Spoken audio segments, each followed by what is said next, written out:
Hello everyone, welcome to the Defenders YouTube channel. आज के इस वीडियो में हम कंटिन्यू करेंगे अपनी डीएसईयू की मोस्ट एक्सपेक्टेड क्वेश्चन की सीरीज़ को। इस वीडियो में हम देखेंगे पिछले कुछ दिनों के जो मोस्ट इम्पोर्टेंट करंट अफेयर्स रहे हैं दिल्ली से रिलेटेड, उसके साथ साथ कुछ क्वेश्चंस होंगे स्टैटिक जीके से रिलेटेड। तो इस वीडियो में हम करंट अफेयर और स्टैटिक जीके दोनों को कवर करेंगे। कुछ मोस्ट इम्पोर्टेंट क्वेश्चंस हैं जो कि आपके डीएसयू एग्ज़ाम के लिए काफ़ी ज़्यादा इम्पोर्टेंट होंगे। तो ये इस सीरीज़ का पार्ट नंबर 15 है। इससे पहले के सभी पार्ट्स ऑलरेडी अपलोड हो चुके हैं, चैनल पर आपको देखने को मिल जाएंगे, वहाँ से आप देख सकते हैं अगर आपने नहीं देखे हैं। अगर आपको इस वीडियो का पीडीएफ चाहिए तो वो आप टेलीग्राम से जाकर डाउनलोड कर सकते हैं, जिसका लिंक मैंने डिस्क्रिप्शन बॉक्स में दिया हुआ है। तो आज का वीडियो जो कि होगा most expected questions for DSU exam, उसको स्टार्ट करते हैं। तो सबसे पहला क्वेश्चन है, Delhi government to rename Harijan colonies after which personality. तो दिल्ली के अंदर जो हरिजन कॉलोनीज़ हैं, हरिजन के नाम से कॉलोनीज़ है बेसिकली जहाँ पर SC ST लोग रहते हैं, तो उसके नाम को चेंज किया जा रहा है। तो आपको बताना है कि उन कॉलोनीज़ का नाम हरिजन से अब किस नाम में कन्वर्ट किया जा रहा है। ठीक है, तो ये आपके ऑप्शंस है, मतलब हरिजन कॉलोनीज़ को अब क्या कहा जाएगा, ये आपको बताना है। इस हरिजन की जगह इनमें से कोई एक नाम है जो कि दिल्ली गवर्नमेंट ने स्टार्ट किया है हरिजन कॉलोनीज़ के लिए। तो आपके ऑप्शंस हैं भगत सिंह, ज्योतिबा फुले, डॉक्टर BR अम्बेडकर या अशफाकुल्ला खान। तो जो इसका करेक्ट आंसर है वो है option number C, that is doctor BR Ambedkar. यानी कि डॉक्टर BR अम्बेडकर के नाम से अब से जो हरिजन कॉलोनीज़ होती थी, अब उनको डॉक्टर BR अम्बेडकर कॉलोनीज़ के नाम से जाना जाएगा। ये अभी हाल ही में दिल्ली गवर्नमेंट ने फैसला लिया है। तो इम्पोर्टेंट क्वेश्चन है, आप इसको मार्क कर सकते हैं इम्पोर्टेंट की कैटेगरी में। Question number 2, Delhi is the first city to launch faceless services is related to.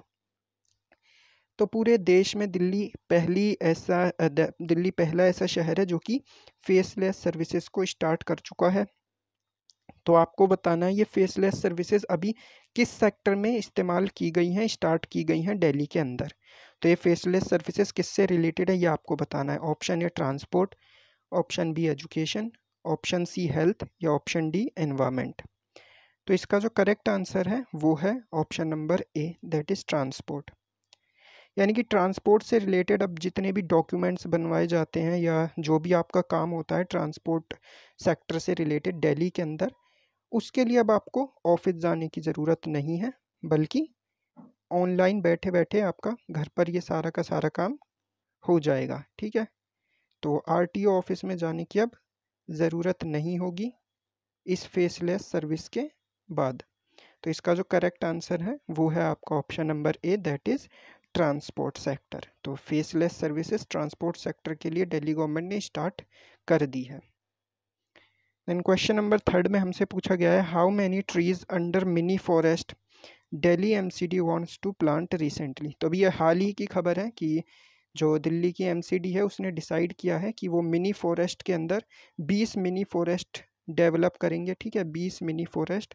तो आपको बताना है उन 20 मिनी फॉरेस्ट के अंदर कितने हज़ार पेड़ प्लांट किए जाएंगे, जो कि दिल्ली MCD ने ये एम किया है। तो ऑप्शन नंबर ए है 80,000, 85,000, 90,000 या 75,000। तो इसका जो करेक्ट आंसर है वो है option number B, that is 85,000। यानी कि दिल्ली MCD ने ये डिसाइड किया है वो 20 मिनी फॉरेस्ट के अंदर 85,000 ट्रीज़ को प्लांट करेंगे। ठीक है, तो अभी हाल ही में काफ़ी न्यूज़ में था, तो इसको भी आप नोट कर सकते हैं इम्पोर्टेंट कैटेगरी में, क्योंकि वैसे भी दिल्ली के अंदर MCD जो है अभी काफ़ी ज़्यादा न्यूज़ में रही है। इससे मैंने कई क्वेश्चन भी कराए हैं आपको पहले ही, क्योंकि इसका पहले बाइफर्केशन हुआ था, फिर अगेन यूनिफिकेशन कर दिया गया है, इसके कमिश्नर भी अभी बनाए गए हैं। वो सभी क्वेश्चन मैं ऑलरेडी वीडियोज़ में करा चुका हूँ। सो क्वेश्चन नंबर 4 में हमसे पूछा गया है, what was the theme of the third global organic expo 2022 held in Delhi.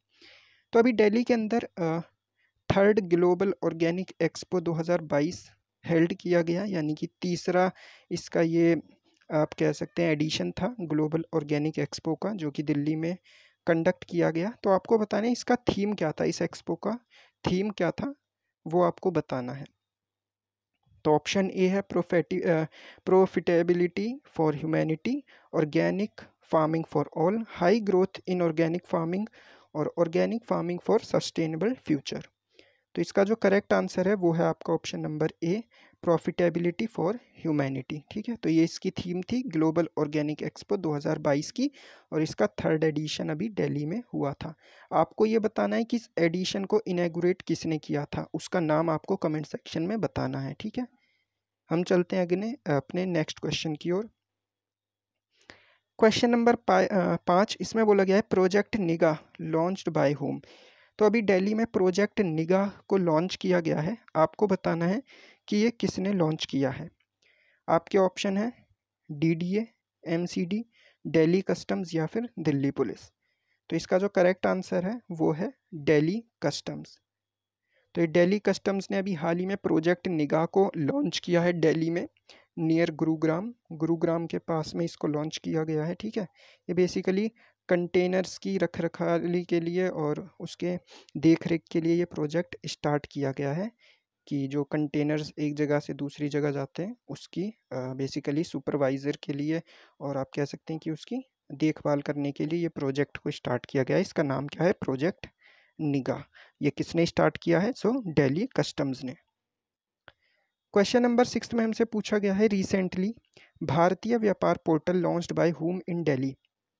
तो अभी हाल ही में भारतीय व्यापार पोर्टल दिल्ली में लॉन्च किया गया है, तो आपको बताना है ये किसने लॉन्च किया है या फिर इनैगोरेट किया है। आपके ऑप्शंस हैं अनुप्रिया पटेल, विनय कुमार सक्सेना, एमआर कुमार और Narayan Rane.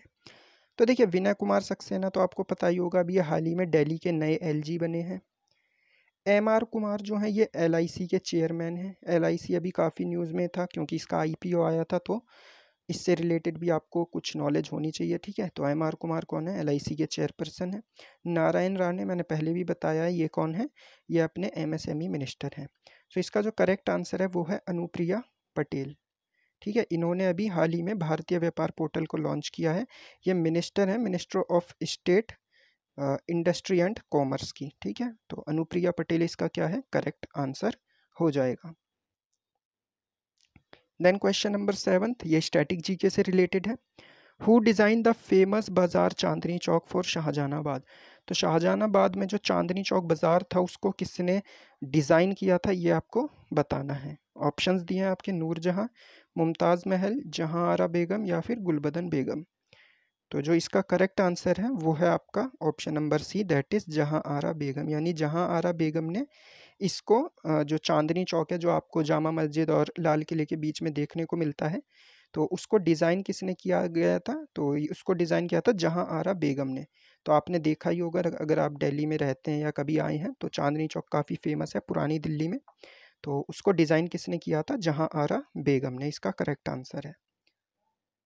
Then question number 8 में हमसे पूछा गया है which is Delhi's largest gurdwara. तो दिल्ली का सबसे बड़ा गुरुद्वारा कौन सा है, ये आपको बताना है। तो देखिए ये गुरुद्वारा हरमिंदर साहिब, ये तो आपने सुना ही होगा, ये अमृतसर के अंदर है, दिल्ली के अंदर नहीं है। इसको गोल्डन टेम्पल के नाम से भी जानते हैं। ठीक है, तो ये तो अमृतसर में पंजाब में है, ये बाकी तीनों दिल्ली के अंदर हैं। सो जो करेक्ट आंसर है इसका वो है आपका ऑप्शन नंबर सी, गुरुद्वारा बंगला साहिब। तो काफ़ी फेमस गुरुद्वारा है दिल्ली के अंदर। गुरुद्वारा बंगला साहिब दिल्ली का सबसे बड़ा गुरुद्वारा है, और ये कहाँ पर इस्टेब्लिश्ड है, कहाँ पर प्लेस है, तो ये है कनॉट प्लेस में। यानी कि दिल्ली के कनॉट प्लेस में आपको गुरुद्वारा बंगला साहिब देखने को मिल जाएगा। और ये कब इस्टेब्लिश्ड हुआ था, तो 1783 में। ठीक है, 1783 में इसको इस्टेब्लिश्ड किया गया था। और जो सिख के 8वें गुरु हैं उनसे रिलेटेड है, उनसे एसोसिएटेड है ये बंगला साहिब। तो आपको कमेंट सेक्शन में बताना है सिखों के 8वें गुरु का नाम क्या था। ठीक है, तो इम्पोर्टेंट क्वेश्चन है ये। ओके, तो आपको कमेंट सेक्शन में बताना है सिखों के 8वें गुरु का क्या नाम था। तो इस क्वेश्चन को आप मार्क कर सकते हैं इम्पोर्टेंट कैटेगरी में। क्वेश्चन नंबर 9 में हमसे पूछा गया है what is the length of Yamuna river.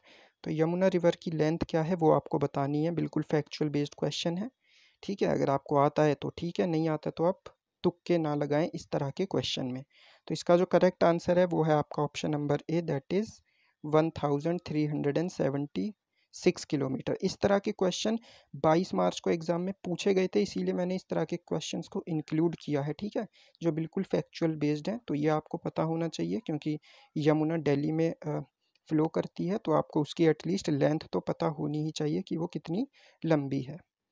Then video का लास्ट क्वेश्चन है आज की इस वीडियो का। इसमें पूछा गया है, how many national highways are there in Delhi? तो दिल्ली के अंदर कितने नेशनल हाईवेज़ हैं, ये आपको बताना है।